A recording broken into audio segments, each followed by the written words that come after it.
ठीक है। तो देखिए आज हम लोग पढ़ेंगे एक जो होती है हिस्टोरिकल बैकग्राउंड, जिसको आप लोग बोल सकते हैं लेमैन की लैंग्वेज में।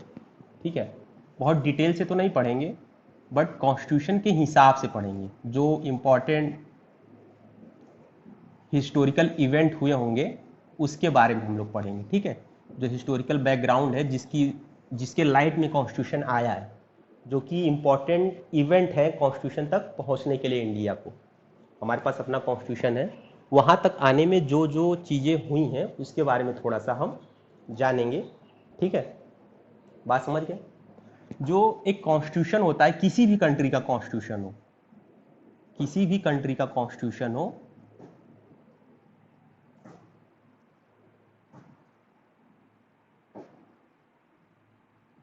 किसी भी कंट्री का कॉन्स्टिट्यूशन हो, वो दो चीज़ें बताता है हमेशा। ध्यान रखिएगा, बहुत बेसिक चीज़ है। वो हमेशा दो चीज़ों को इम्फेसाइज जरूर करेगा। एक तो आपकी जो पास्ट की हिस्ट्री होती है, जो पास्ट का आपका संघर्ष होता है, जिसको आप लोग क्या बोलते हैं, जो पास्ट के इंपॉर्टेंट इवेंट होंगे। ठीक है, जो पास्ट के इवेंट होंगे उसके बारे में बात करता है। क्यों?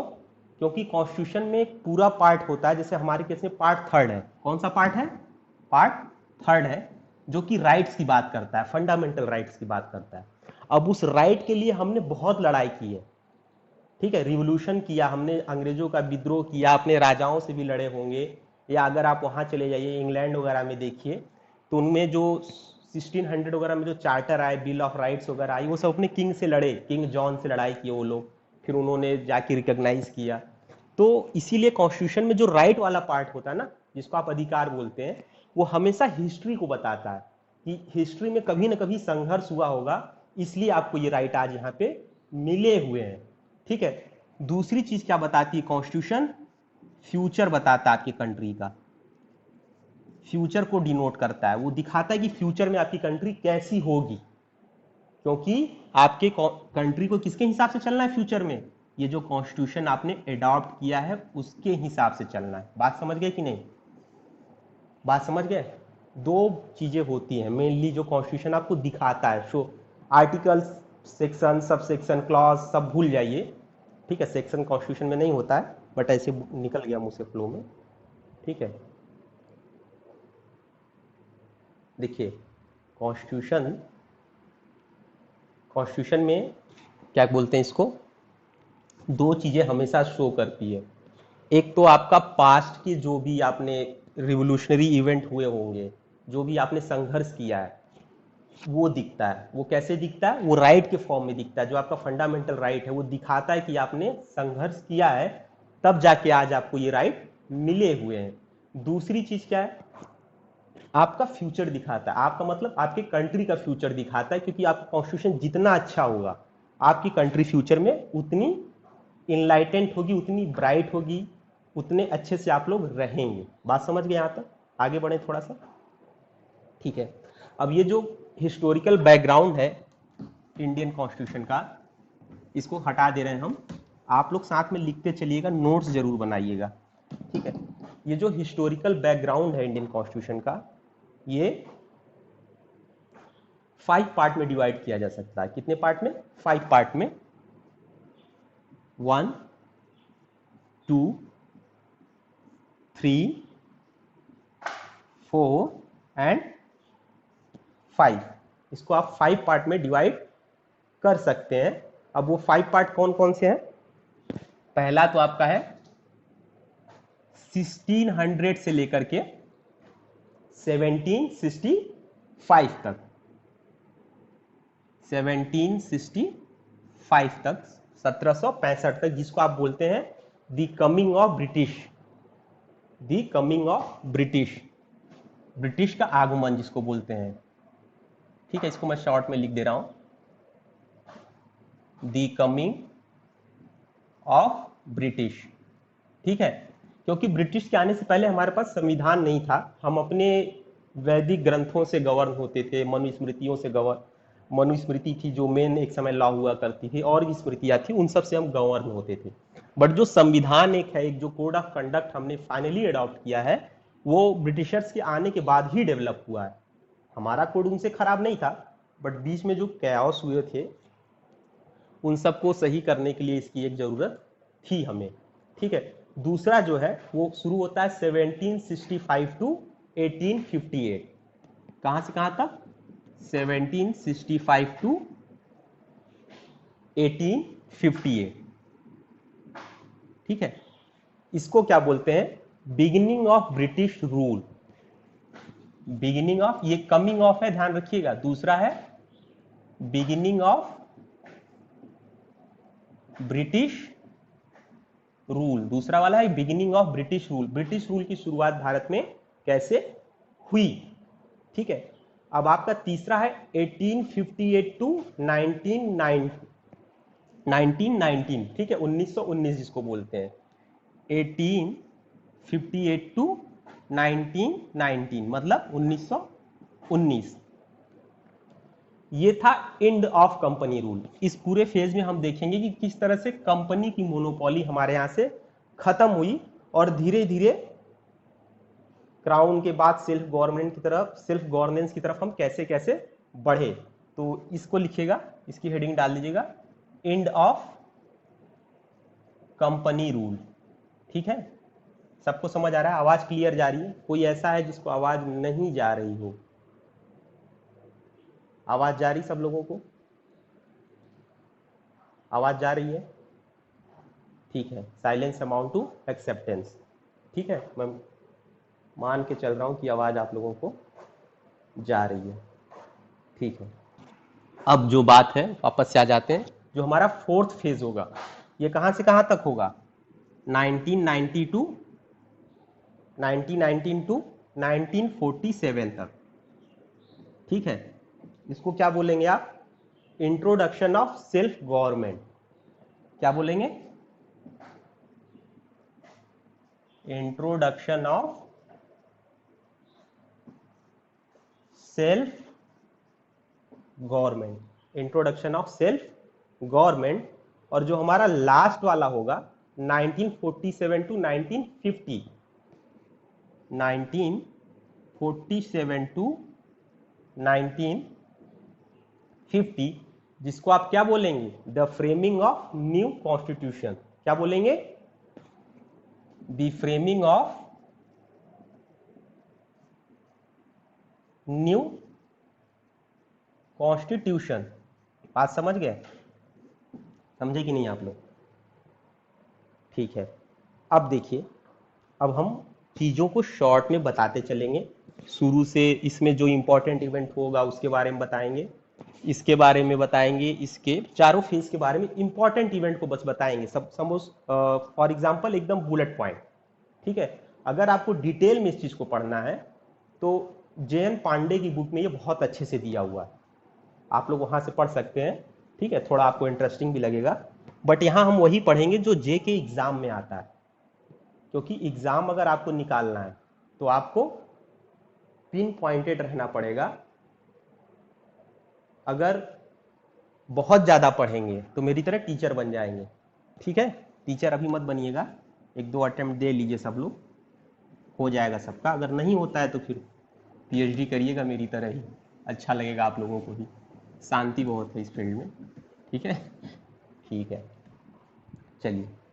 तो जो बात है फर्स्ट वाले पार्ट को हम लोग पढ़ेंगे। कहां से कहां तक है ये? 1600 टू 1765, 1765, ठीक है।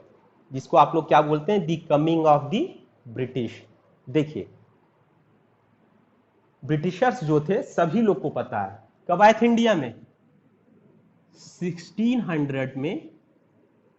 कैसे आए थे? एज अ ट्रेडर आए थे, वो ट्रेड करने आए थे। क्या करने आए थे? ट्रेड करने आए थे। अब जब वो हमारे यहाँ व्यापार करने आए, ठीक है, तो जो वो व्यापार करने आए थे तो अपने साथ एक कंपनी की चादर ओढ़ के आए थे, मतलब एक कंपनी के रिप्रेजेंट कर रहे थे वो सब। और उस कंपनी का क्या नाम था? East India company. एक क्वेश्चन यही हो जाता है कि ईस्ट इंडिया कंपनी की स्थापना कब हुई थी, मतलब उसको कब इस्टेब्लिश किया गया था? तो 1600। बात समझ गए? एक नंबर का क्वेश्चन, जनरल क्वेश्चन है, आ सकता है, जानते रहिए, ठीक है। अब जब ब्रिटिशर्स इंडिया में आए थे, जो इनकी कंपनी आई थी, तो उस समय किसका शासन था? जहांगीर का। ओके, किसका शासन था? जहांगीर का शासन था उस वक्त। और जहांगीर के शासनकाल में दो लोग आए थे। सबसे पहले आया था थॉमस आया था, ठीक है, THOMAS, थॉमस आया था परमिशन लेने, किससे? जहांगीर से, कि आप मुझे परमिशन दीजिए, हम आपके यहां ट्रेड करना चाहते हैं। बट जहांगीर ने मना कर दिया था। किसको? थॉमस को, क्योंकि राजा साहब को उसकी बातें पसंद नहीं आई थी। इसके बाद आया था हॉकिंस, HAWKING, हॉकिंस। इसका कुकर भी आता है, प्रेशर कुकर, ठीक है, तो इससे नाम आप लोग को याद रहेगा। जो ये हॉकिंग था ना, ये चालाक बंदा था, he is very clever man. He came along with wine and buggy, buggy मतलब वो घोड़ा गाड़ी, ठीक है। हमारे राजा ने वाइन चखी, इसके बग्घी का आनंद लिया, उन्होंने कहा wow, and he granted the permission to trade with India. इन्होंने परमिशन दे दिया, किसको? ईस्ट इंडिया कंपनी को। और वो परमिशन कौन पाया? हॉकिंस पाया। तो दो क्वेश्चन बनते हैं कि सबसे पहले कौन आया था, तो याद रखिएगा थॉमस रो आए थे, पूरा नाम है इनका। फिर एक क्वेश्चन ये बन सकता है कि दूसरा कौन यात्री था, तो याद रखिएगा हॉकिंस था। एक क्वेश्चन ये भी बन सकता है कि किसको परमिशन दी गई थी, तो याद रखिएगा हॉकिंस था। एक क्वेश्चन ये बन सकता है कि हॉकिंस अपने साथ क्या लाया था, तो दो चीज लाया था वो, बग्गी एंड वाइन। बात समझ गए आप लोग? ठीक है, इसमें कोई डाउट अभी तक? ठीक है। और ये जो कंपनी थी, इस कंपनी को मैनेज करने के लिए, एक चार्टर पास किया था क्वीन एलिजाबेथ ने। किसने पास किया था? क्वीन एलिजाबेथ ने किया था। चार्टर था 1600, चार्टर ऑफ 1600, ठीक है। और उसके बाद कंपनी ने अपनी फैक्ट्रीज स्टैब्लिश की, बिजनेस करने के लिए उसने पूरी फैक्ट्री प्लांट वगैरह अपना लगाए। और पहला फैक्ट्री इसने जो लगाया था, उसने लगाया था सूरत में। कहां लगाया था? सूरत में लगाई थी फर्स्ट फैक्ट्री। कब लगाई थी? 1612 में, 1612 में पहली फैक्ट्री इसने अपनी लगाई थी, ठीक है। आफ्टर दैट मद्रास में, फिर महानदी के डेल्टा, ये कहां है महानदी का डेल्टा? कलकत्ता चले जाइए, उधर साइड आपको पता चल जाएगा, ठीक है। मद्रास में, फिर महानदी के डेल्टा में, और उसके बाद तीनों प्रेसिडेंसी टाउन में आपका बॉम्बे, मद्रास एंड कलकत्ता तीनों आता है। बॉम्बे, मद्रास एंड कलकत्ता तीनों आ जाता है। तो ध्यान रखिएगा, सबसे इंपॉर्टेंट क्वेश्चन यही होता है कि सबसे पहली फैक्ट्री कहां लगी थी, तो सूरत में लगी थी, ठीक है। फिर मद्रास में, फिर महानदी के डेल्टा में, उसके बाद तीनों प्रेसिडेंसी टाउन में लग गए थे, बॉम्बे, मद्रास एंड कलकत्ता में, BMC, ठीक है। बॉम्बे म्युनिसिपल कॉर्पोरेशन है ना, BMC, उसी से याद रखिएगा इसको, ठीक है। ये तो इसके इंपॉर्टेंट पॉइंट्स थे जो हमको जानना था, एकदम शुरू वाला पार्ट जो था हमारा, ठीक है। और उसी पार्ट में, ये मेन हेडिंग में ही, इसी के बाद दूसरा जो आता है, एक इसमें इंपॉर्टेंट है, दी चार्टर ऑफ 1726। अभी हम लोग फर्स्ट हेडिंग में ही पढ़ रहे हैं, ठीक है। ये हमारा पहला पॉइंट था पूरा। अब दूसरा पॉइंट इसमें क्या पढ़ेंगे हम लोग?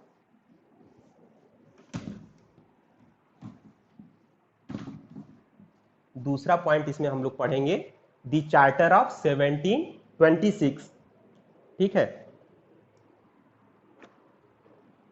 अब इस चार्टर की कुछ बुलेट पॉइंट्स थे। चार्टर ऑफ 1726, कुछ इसके इंपॉर्टेंट पॉइंट जान लीजिए।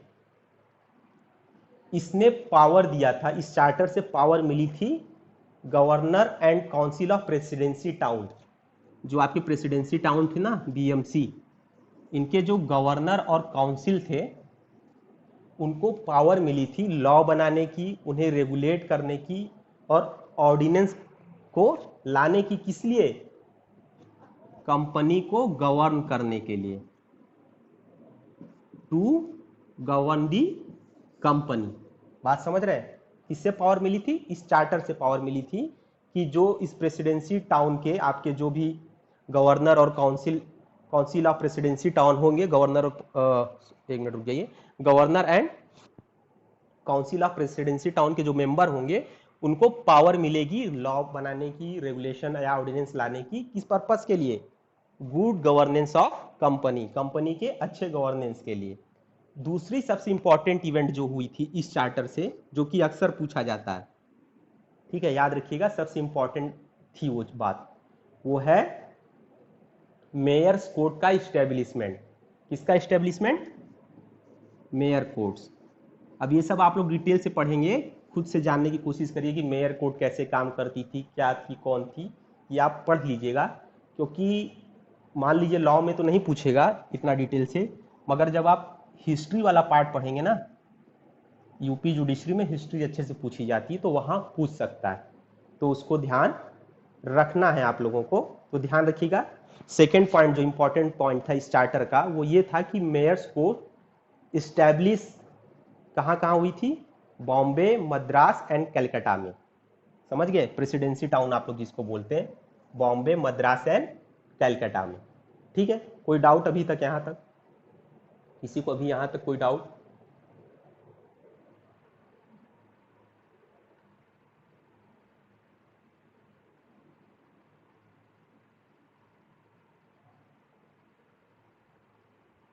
ठीक है, बहुत बढ़िया। ठीक है, इसको हटा दें अब, इतना समझ गए ना आप लोग?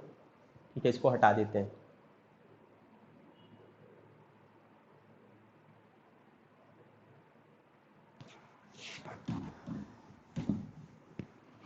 अगर फास्ट लग रहा हो तो बोलिए, थोड़ा स्लो कर देते हैं, ठीक है, बट समझते चलिए।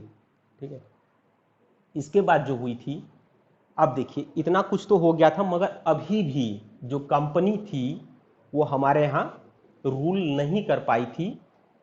ठीक है, क्योंकि अभी इस कंट्री में औरंगजेब का शासन चल रहा था और औरंगजेब काफी स्ट्रांग लीडर था। ठीक है, कंपनी को 18 सेंचुरी के सेकेंड हाफ में मिला था सब कुछ, ध्यान रखिएगा, 18 सेंचुरी के सेकेंड हाफ में पावर पा गई थी कंपनी अच्छे से। मगर उसके पहले क्या था कि औरंगजेब का शासन था इस समय कंट्री में, इस चार्टर के बाद की बात कर रहा हूं। तो औरंगजेब की जब डेथ हुई, किसकी डेथ हुई? औरंगजेब की। जब औरंगजेब मर गया, औरंगजेब के मरने से क्या हुआ कि इंडिया में कैओस हो गया। ये स्ट्रांग लीडर था, इसके मरते ही सब लोग पावर के लिए आपस में लड़ने लगे, और जब लोग आपस में लड़ने लगे तो पूरी कंट्री में कैओस सी सिचुएशन हो गई। और उसका फायदा किसने उठाया? अंग्रेजों ने उठाया।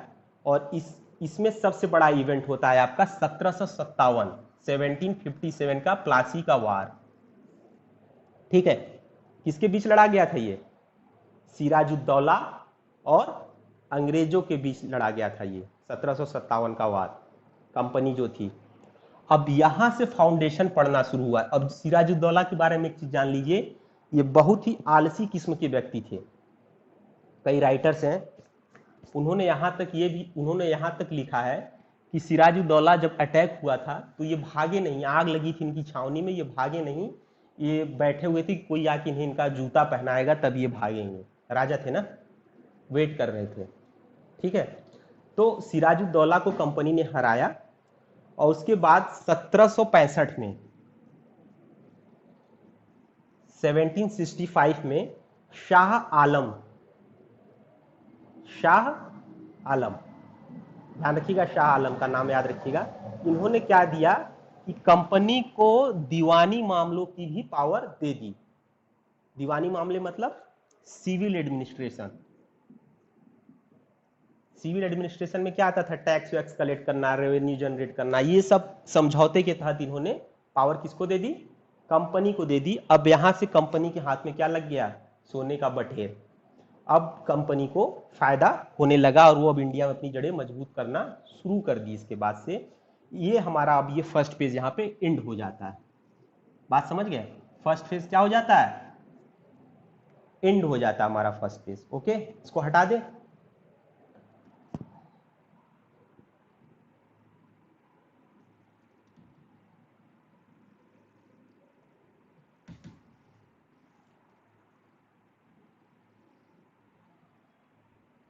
कोई डाउट? देखिए ये इतना आपको इम्पोर्टेंट था, इससे ज़्यादा इम्पोर्टेंट नहीं है। अगर आप पढ़ना चाहते हैं तो वीएन शुक्ला से पढ़ लीजिएगा, वीएन शुक्ला कह रहा हूँ, जैन पांडे से पढ़ लीजिएगा, इसको एक बार समझ लीजिएगा। ठीक है, बात समझ गए? अब जो हमारा सेकेंड वाला पार्ट है वो है 1765 टू 1858।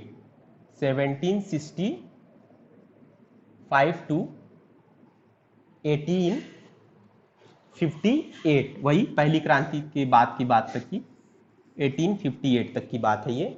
अब इसकी क्या हेडिंग मैंने डलवाई थी? Beginning of the British rule. ठीक है, अब देखिए जो भी एक्ट बता रहा हूं ना, ये सब एक्ट इंग्लैंड से पास होता था।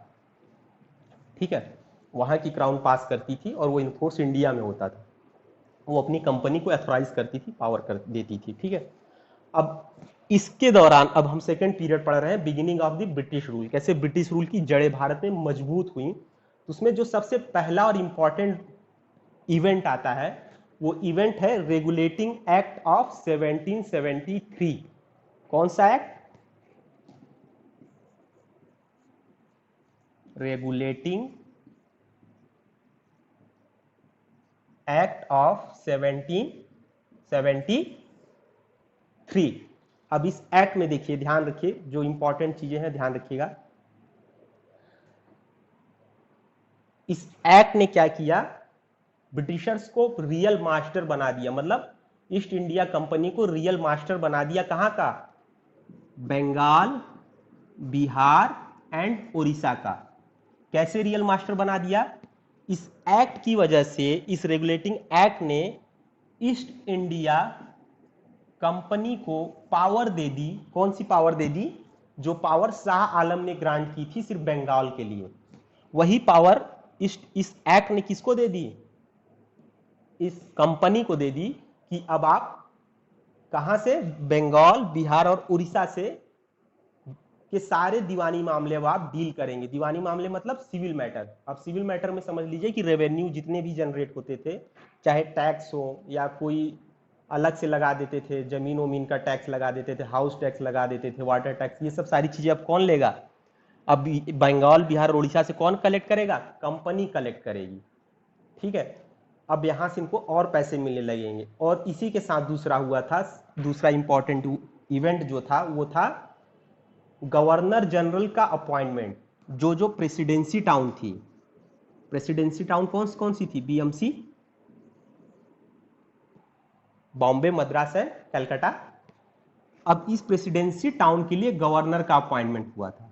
तो देख लीजिएगा कि बंगाल के पहले गवर्नर जनरल कौन थे। ठीक है, देख लीजिएगा आप, शायद मैंने कहीं लिखा भी होगा, मुझे मेरे ख्याल से देख लीजिएगा, वारेन हेस्टिंग थे शायद, करेक्ट, देख लीजिएगा इसको जरूर से। ठीक है, तो इनके गवर्नर जनरल को अपॉइंट किया गया। दूसरी चीज, उनको पावर दी गई गवर्नर जनरल को कि आप अपने प्रेसिडेंसी टाउन के लिए रूल बना सकते हैं। ठीक है, ये 2 पॉइंट। और तीसरा सबसे इंपॉर्टेंट पॉइंट है जो लॉ के स्टूडेंट के लिए बहुत ही इंपॉर्टेंट है, रेगुलेटिंग एक्ट। कौन सा एक्ट है ये? Regulating act of 1773। सबसे इंपॉर्टेंट पॉइंट है कि सुप्रीम कोर्ट की स्टैब्लिशमेंट की गई। कहां पे की गई? कलकत्ता में किया गया। सुप्रीम कोर्ट की स्थापना की गई, कहां की गई? कलकत्ता में की गई। ठीक है, बात समझ गए? 3 पॉइंट इसके, ये तीनों बात समझ गए ना? ठीक है, इसको हम हटा देते हैं।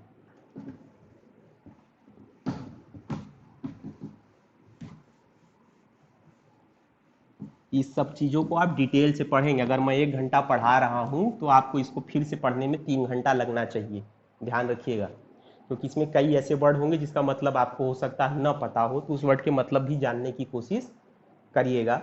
अब इसके बाद है Pitt's India act.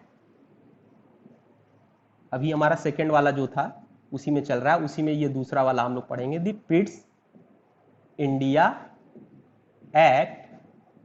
Pitt's India act 1784, 1784। पिट्स, PITTS। हम यूपी बिहार वाले क्या बोलते हैं? डबल टी बोलते हैं या डबल एस, कुछ भी, तो वो गलत होता है, बार बार उसका नाम लेना पड़ता है, PITTS। ठीक है, इस एक्ट का एक ही पॉइंट है जो आपके काम का है। बाकी आप लोग इस एक्ट को पढ़ लीजिएगा, हो सकता है आपको और कुछ समझ आए, बट लॉ स्टूडेंट के हिसाब से बस इतना जानिए कि कंपनी के जो फंक्शन थे, एक तो फंक्शन आपका कौन सा था कंपनी का, कॉमर्शियल फंक्शन था, वो ट्रेड करने आई थी, ठीक है। और दूसरा था जो यहाँ कि उन्होंने क्रिएट कर लिया था खुद ही, पॉलिटिकल फंक्शन, या जिसको आप, दूसरा क्या हो गया था, पॉलिटिकल फंक्शन, जो उन्होंने यहाँ पे आके खुद शुरू कर दिया था पॉलिटिक्स हमारे बीच में। तो पहले क्या था कि कंपनी इन दोनों फंक्शन को अलग नहीं मानती थी, वो एक पार्ट ही मानती थी कि दोनों एक ही पार्ट है।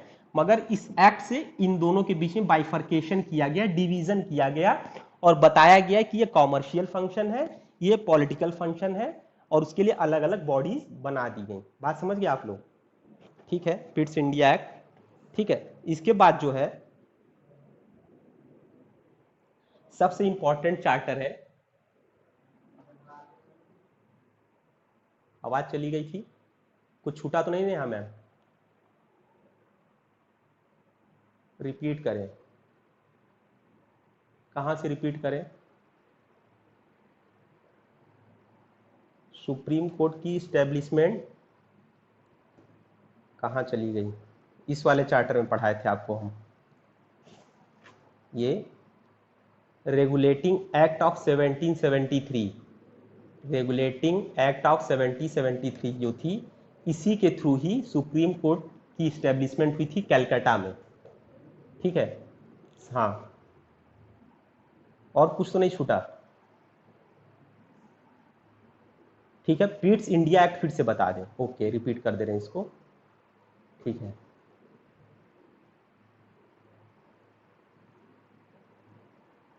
ठीक है, जो पिट्स इंडिया एक्ट है ये पास हुई थी 1784 में। ठीक है, यहां तक तो क्लियर है ना?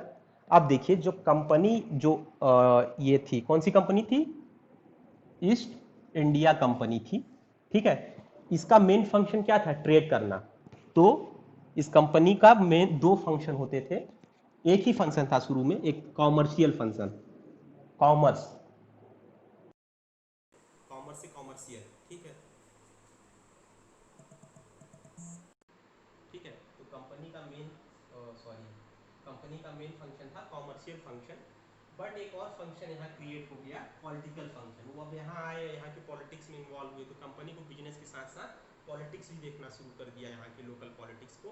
और इसके लिए उन्होंने क्या किया, इट्स इंडिया एक्ट लाया, किसने? क्राउन ने, और बताया कि देखिए अब आप दोनों फंक्शन अलग अलग परफॉर्म करेंगे। पहले क्या था कि सेम ही बॉडी सारे फंक्शन परफॉर्म करती थी, फिर उन्होंने इसको बाइफर्केट कर दिया, कॉमर्शियल एक्ट के लिए एक अलग बॉडी बना दी कंपनी के अंदर, और पॉलिटिकल फंक्शन के लिए एक।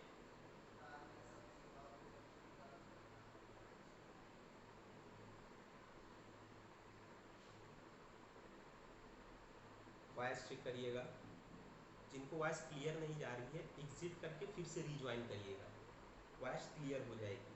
आवाज़ की जो प्रॉब्लम है वो नेटवर्क की वजह से है। ठीक है, इसको, माइक तो यार बड़ा महंगा वाला ले लिया हमने, हाँ, इसको फिर से रीज्वाइन करिएगा जिनकी वॉइस जा रही है। ठीक है, और रीज्वाइन करने के साथ परमिशन नहीं लेनी पड़ती है। ये लिंक संभाल के रखे रहिएगा सब लोग, आप लोग बार बार ज्वाइन करना। थोड़ा सा रुकते हैं, आने देते हैं। हाँ, समर्थ आवाज़ जा रही है? आवाज़ जा रही है? अगर आवाज़ जा रही हो सबको तो एक बार कुछ सिंबल बना दिए, ये वाई का या के का। आवाज़ जा रही है ना?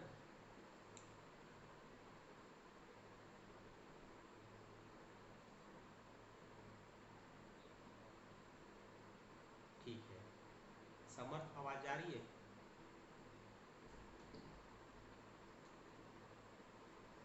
ठीक है, नेहा मैम को तो क्लियर है, बाकी लोग को आवाज़ क्लियर जा रही है? आ रही है। और वो कहाँ चला गया? सीवीएस फ़ोन लेके दौड़ा रहा होगा कहीं इधर उधर। सीवीएस आवाज़ पहुँच गई होगी अब? ठीक है, हाँ, बहुत सही।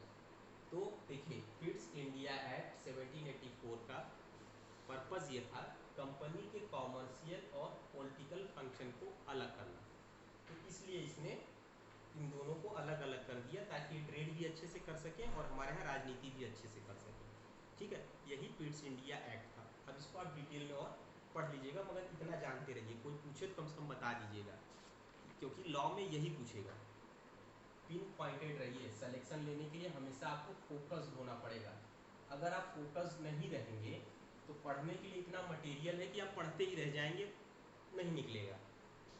ठीक है, अब इसके बाद हम लोग पढ़ेंगे दी charter act of 1813।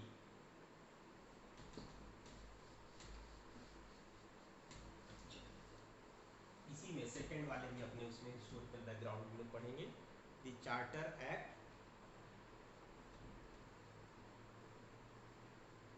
The charter act 1813। थोड़ा सा 1 मिनट में पानी ले लूँ, ठीक है, प्यास से कर लीजिए, तब तक आप लोग थोड़ा सा देखिए, आप लोग वीडियो पढ़ते हुए हैं, तो देखिए।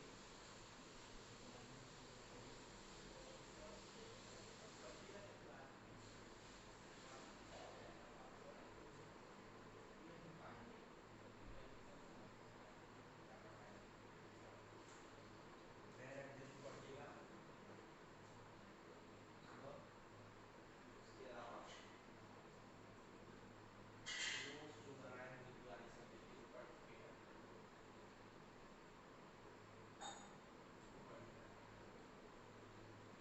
ठीक है, बस आ जाओ वापस। हाँ, मार्कर छोड़ा है तो चलिए, दिख रहा हूँ ना सबको? ठीक है, तो अब पढ़ते हैं दी चार्टर एक्ट 1813। ठीक है, हर चार्टर का देखिए अपना कुछ न कुछ रोल रहा है, कुछ न कुछ बदलाव हर चार्टर के थ्रू आया हुआ है। तो जो चार्टर एक्ट ऑफ 1813 था, इसके आने से पहले, इस एक्ट के आने से पहले इंग्लैंड से सिर्फ एक ही कंपनी इंडिया में बिजनेस कर सकती थी। वो कौन सी कंपनी होती? East India company. उसकी पूरी मोनोपोली थी। मोनोपोली मतलब समझते हैं ना, एकाधिकार, उसके अलावा कोई ट्रेड नहीं करेगा इंडिया से। बट इस चार्टर एक्ट ने क्या किया, उसकी मोनोपोली को खत्म कर दिया, टेक अवे कर दिया। बात समझ गई? दूसरा पॉइंट क्या था, जब इसकी मोनोपोली को एंड किया गया, इसे एंड किया गया 1813 एक्ट से, तो सेम इसी एक्ट से जो अदर कंपनियां थी, कहाँ की, ब्रिटेन की या ब्रिटिश की कह लीजिए, उनको भी राइट मिल गए किससे ट्रेड करने के, इंडिया से ट्रेड करने के। बात समझ गए? इस एक्ट को और आप लोग पढ़ लीजिएगा, मगर जो हमारे लिए इंपॉर्टेंट है वो यही 2 पॉइंट है कि इसकी मोनोपोली ले ली गई और अदर ब्रिटिश ट्रेडिंग कंपनी को, सिर्फ ब्रिटिश के, अदर कंट्री के नहीं। अदर कंट्री के लिए कैसे लॉ बना सकती है ब्रिटेन? नहीं बना सकती, क्योंकि पुर्तगीज अपना खुद लॉ लेके आए थे हमारे यहाँ, वो अपनी कंपनी लेके आए थे।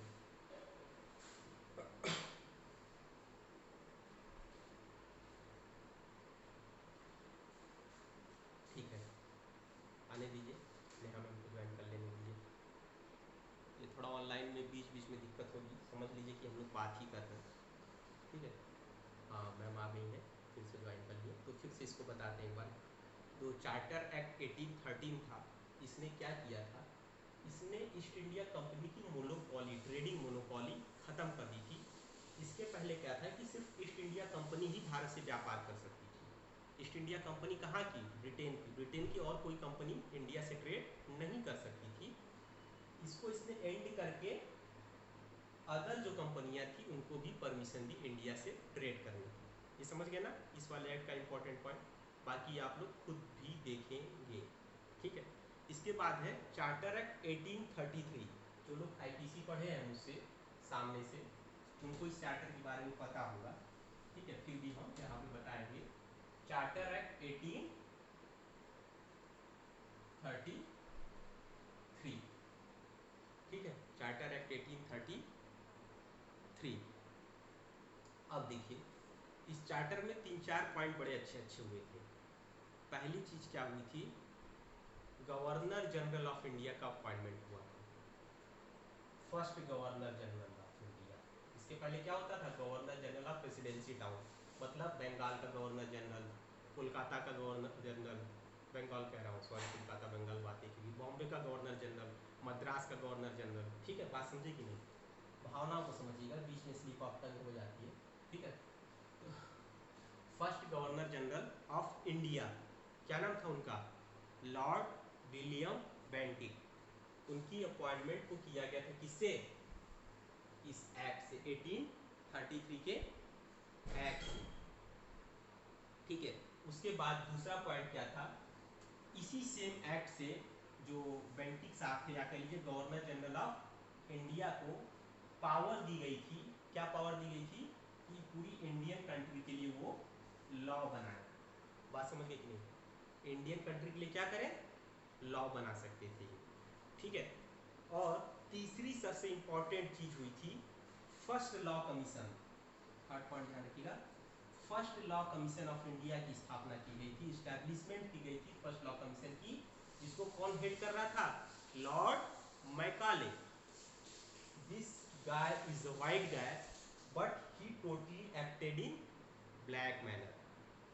ठीक है, सारा काला काम इसी आदमी ने किया है इस कंट्री के साथ। इसने हमारे एजुकेशन सिस्टम को खत्म कर दिया ताकि हम लोग मानसिक गुलाम बने रहें। ठीक है, इसने देखा कि अगर आपको इंडिया पे रूल करना है तो इनके एजुकेशन सिस्टम को क्या करना पड़ेगा? खत्म करना पड़ेगा, क्योंकि उस समय तक भी हमारी शिक्षा प्रणाली काफ़ी अच्छे से काम कर रही थी। इवन दो मुगल अटैकर्स ने हमें काफ़ी डिस्ट्रॉय करने की कोशिश की थी, फिर भी। ठीक है, अब देखिए फर्स्ट लॉ कमीशन ने क्या किया था, इसमें थोड़ा सा ऐड कर लीजिएगा, इसको अलग से पढ़ाएंगे नहीं। फर्स्ट लॉ कमीशन ने आईपीसी का आपका पूरा ड्राफ्ट बनाया था। ठीक है, और मैं कॉलेज के हेड थे और भी लोग थे इसमें, तो वही आईपीसी आज तक हम लोग पढ़ते हैं। इसके बाद जो है हमारा दी चार्टर एक्ट 1853। कौन सा एक्ट? दी चार्टर एक्ट 1853, 1853। अब इस चार्टर के आने से पहले क्या था कि जो यहाँ पे गवर्नर जनरल कह लीजिए, या जो भी जो हमारे यहाँ head governor general of India, ये तो legislative power plus executive power दोनों एक्सरसाइज करते थे। Legislative power plus executive power. इस चार्टर एक्ट के आने से पहले एग्जीक्यूटिव और लेजिस्लेटिव पावर अलग अलग नहीं थी, एक ही बॉडी इसको गवर्न करती थी। पर्टिकुलर एक बॉडी, जो भी उसमें बॉडी रही होगी वही गवर्न करती थी। मगर इस एक्ट ने क्या किया? सेपरेट कर दिया इसको। उसने कहा कि लेजिस्लेटिव फंक्शन लेजिस्लेचर करेगी और एग्जीक्यूटिव का फंक्शन अब एग्जीक्यूटिव बॉडी करेगी। ध्यान रखिएगा, कौन सा एक्ट था? दी चार्टर एक्ट 1853। ठीक है, देखिए मैं वही पॉइंट बता रहा हूँ जो मुझे लगेगा कि इम्पोर्टेंट है और जो अभी तक हमारे जुडिशरी के एग्जाम में पूछा गया है। बाकी यूपीएससी वगैरह हम देखेंगे तो और भी चीज़ें आपको मिलेंगी। ठीक है, वो आपका काम है, अगर आप यूपीएससी के लिए जाना चाहते हैं जरूर पढ़िएगा। ठीक है, अब इसके बाद जो है हमारा थर्ड फेज आता है। थर्ड फेज कहाँ से कहाँ तक है? देखिए अपनी कॉपी में शुरू में लिखवाया था मैं। थर्ड फेज है 1858 से 1919 तक। कहाँ से कहाँ तक? 1858 से 1858 है ना, 1858 से 1858 टू 1990, 1919। ठीक है, एंड ऑफ कंपनी रूल, इस टेन्योर के दौरान में कंपनी का रूल भारत से खत्म हुआ था और पूरी की पूरी क्या कह सकते हैं, इंडिया जो गवर्नमेंट थी वो ब्रिटिश क्राउन के पास चली गई थी। मतलब सीधे अब वहाँ से लॉ बनता, कहाँ से? महारानी से। ठीक है, ब्रिटेन की पार्लियामेंट से। तो इसमें सबसे पहला हम लोग पढ़ेंगे government of India act 1858। Government of India act 1858 ये क्यों आया पता है? इसके बैकग्राउंड में क्या रीजन था? एक नाम सुना होगा आप लोगों ने, मंगल पांडे, मेरठ की क्रांति। उन्होंने क्या किया? उस क्रांति ने ब्रिटिशर्स की नींव हिला दी थी, जड़ें खोद दी थी भारत में। अगर कुछ लोगों ने उस समय दगाबाजी नहीं की होती या कम्युनिकेशन हमारे बीच अच्छे होता तो हम लोग जरूर जीत जाते। उस क्रांति में दिक्कत क्या हुई थी? 1857 की क्रांति में ऑर्गेनाइज नहीं थी वो बहुत ज़्यादा। कुंवर साहब जो बिहार के आपके थे, उन्होंने पहले अटैक कर दिया, यहाँ लक्ष्मीबाई का अलग कुछ चल रहा था सीन ग्वालियर साइड में, मतलब ऑर्गेनाइज नहीं था, कोई एक दो दिन पहले ही अटैक कर दे रहा है, कोई 4 दिन बाद कर रहा है, कोई 5 दिन बाद। खैर वो हिस्ट्री अगर पढ़ाता तो अच्छे से बताता। कॉन्स्टिट्यूशन पर्पज से बस ये जानिए कि 1857 की क्रांति ने कंपनी को बहुत नुकसान पहुंचाया। ब्रिटिश के उस समय के लिए जो रूल चल रहा था उसको उन्होंने काफ़ी हद तक हिला दिया था। तो ऐसी चीज़ें न हो, ऐसी क्रांति फिर से न हो, क्योंकि अगर क्रांति होती तो यहाँ से अंग्रेज जिंदा नहीं जाते, काफ़ी कोई मारा जाता। वो यहाँ से कैसे गए, हमने उन्हें फूल दिया था, हाथ से फूल पकड़ाया था और वो फूल लेके हमसे गए थे, मतलब हमें फूल बनाया और हमने उन्हें फूल दिया। ठीक है, अब इसको बताएंगे कैसे उन्होंने किया। तो गवर्नमेंट ऑफ इंडिया एक्ट 1858 हमारे यहाँ उन्होंने पास किया अपनी पार्लियामेंट से और वो यहाँ पे ले आए। अब इससे फायदा क्या हुआ, फायदा क्या हुआ, ब्रिटिशर्स को जाहिर सी बात है फायदा हुआ होगा। तो ये आया, ये था, ये आने के पीछे पहला कारण ही था, इसके पीछे रीजन पूछ लेता है कि 1850 गवर्नमेंट ऑफ इंडिया 1858 आने के पीछे रीजन क्या था। तो ध्यान रखिएगा क्या था, 1857 की क्रांति थी, रिवॉल्ट। ठीक है, मंगल पांडे, नाम बड़े बड़े लिख दीजिएगा, 2-4 कुंवर और भी लिख दीजिएगा। ठीक है, तो इसने क्या किया था, इसने सबसे बड़ा काम क्या किया स्टार्टर एक्ट ने, जो कंपनी की पावर थी, जो कंपनी की गवर्न करने की पावर थी, कंपनी गवर्न जो कर रही थी इंडिया को, वो डायरेक्टली अब ट्रांसफर किसको हो गया, क्राउन को। क्राउन कौन, लंदन, इंग्लैंड आपका चला गया, ब्रिटिशर्स की जो महारानी थी सीधे उनके पास चला गया। ठीक है, दूसरा, अब ये जो क्राउन था वहां से तो चलाती नहीं सारी चीजें, भाई वो कहाँ से इतनी दूर से चलाएंगे देश को। तो उन्होंने यहाँ पे क्या किया, अपना सेक्रेटरी ऑफ स्टेट अपॉइंट किया, असिस्टेड बाय 15 मेंबर। सेक्रेटरी इसको हटा के बताता हूँ थोड़ा सा। सेक्रेटरी ऑफ स्टेट अपॉइंट किया, आप लोग को याद होगा टॉट में केस पढ़ते हैं पीकॉक वर्सेस करके, सेक्रेटरी ऑफ स्टेट, वहाँ से ये वर्ड आता है। इसके अपॉइंटमेंट के बाद से जो केस होने लगे थे वो वर्सेस सेक्रेटरी ऑफ स्टेट होने लगे थे। तो सेक्रेटरी ऑफ स्टेट को अपॉइंट किया जिसमें कि 15 मेंबर होते थे। अब ये डायरेक्ट रिपोर्ट करते थे क्राउन को, मतलब एलिजाबेथ को, जो भी रही हो। ठीक है, तीसरी चीज क्या हुई थी, इसी चार्टर की देन है, ध्यान रखिएगा।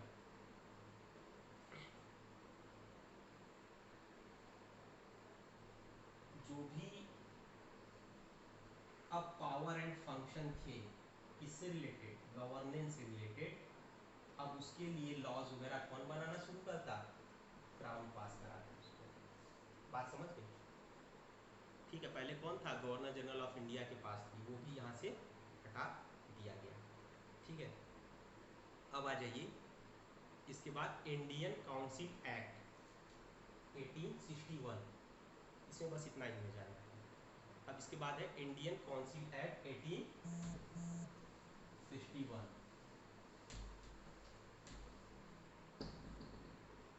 इंडियन काउंसिल एक्ट 1861, इसमें क्या हुआ था,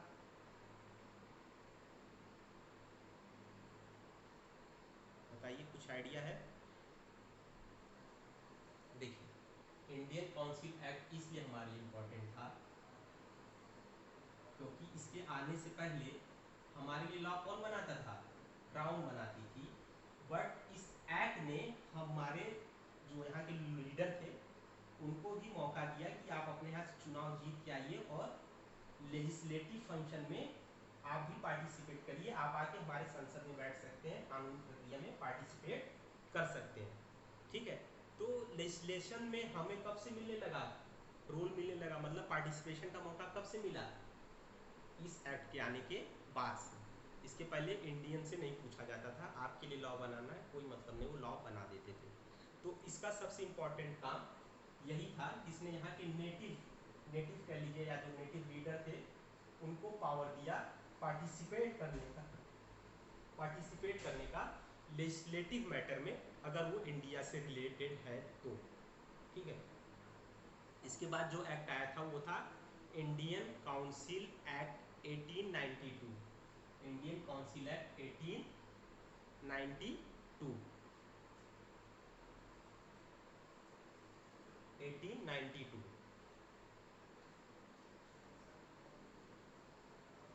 ठीक है, इससे इंपॉर्टेंट चीज जो हुई थी इसमें, इलेक्ट्रोलर सिस्टम, मतलब चुनाव की प्रक्रिया पार्शियली इंट्रोड्यूस की गई इंडिया में।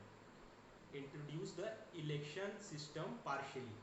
ठीक है, इसने इंडियन काउंसिल एक्ट 1892 ने, और जो काउंसिल थी, जो काउंसिल मतलब जो गौर करने वाली बॉडी थी, उसके नंबर को भी इंक्रीज कर दिया गया। ठीक है, इसको एक बार और आप लोग अपने से खुद से देखिएगा। तो बस हमारे लिए जो क्वेश्चन बनता है पीटी के पर्पज से, ठीक है, वो यही बनता है कि किस एक्ट से हमें किस क्या नाम है इसका, एक्ट ही था ना ये, हाँ, किस एक्ट से, किस काउंसिल एक्ट से हमारा इलेक्ट्रोलर सिस्टम इंट्रोड्यूस हुआ था।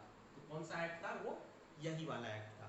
ठीक है, इसके बाद जो था सबसे इंपॉर्टेंट था इस वाले फेज में, जो थर्ड वाला हम लोग फेज पढ़ा रहे थे, इसमें था मॉर्ले मिंटो रिफॉर्म। ये लिखने को आ जाता है, मॉर्ले मिंटो रिफॉर्म को लिखिए, Morley MORLEY, Morley Minto reform. ये लिखने को आ जाता है, ध्यान रखिएगा, MINTO Minto reform, REFORMS reforms.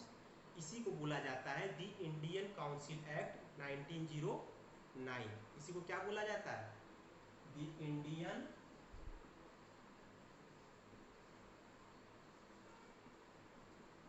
Council act 1909।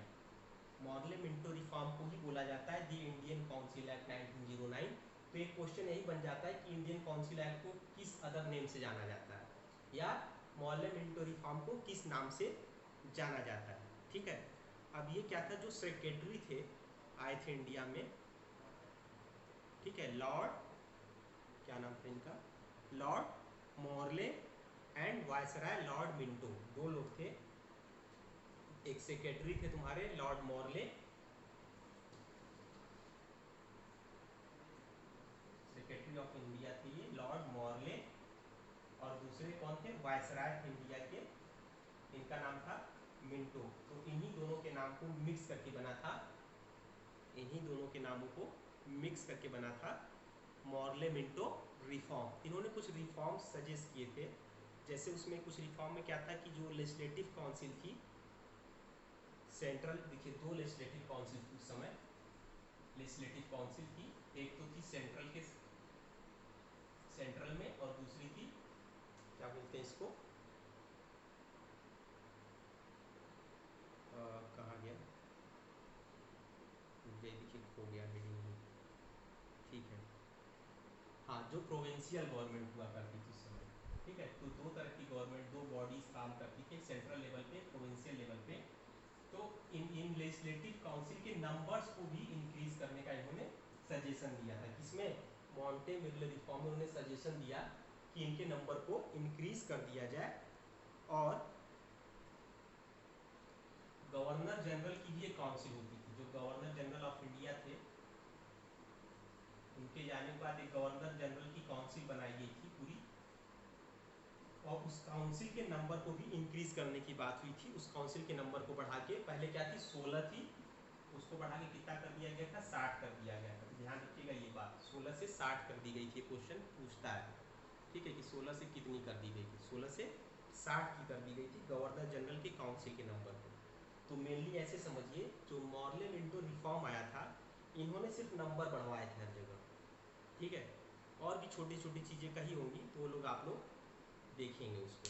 But ये दो क्वेश्चन हमारे लिए है इंपॉर्टेंट। आप देखेंगे, पेपर उठा के देखेंगे जुडिशरी का, यही दो तीन चीज़ पूछता है। एक तो पूछ लेगा कि मॉर्ले मिंटो रिफॉर्म किस एक्ट में आया था, तो एक्ट का नाम आप लोग याद रखिएगा, इंडियन काउंसिल एक्ट 1909। या पूछ लेगा 1909 को किस अदर नेम से जाना जाता है। ठीक है, फिर पूछ लेगा कि किस काउंसिल एक्ट से या मोंटे मिले रिफॉर्म से गवर्नर काउंसिल ऑफ इंडिया की सीटें 16 से बढ़ा के कितनी कर दी गई, या पूछ लेगा पहले कितनी थी 60 से पहले। तो ध्यान रखिएगा, वाइस वर्सा भी पूछ सकता है। ठीक है, ठीक है। और जो इसके बाद हम लोग पढ़ेंगे फोर्थ फेज को, फोर्थ फेज आएगा ना 19092 1947 1909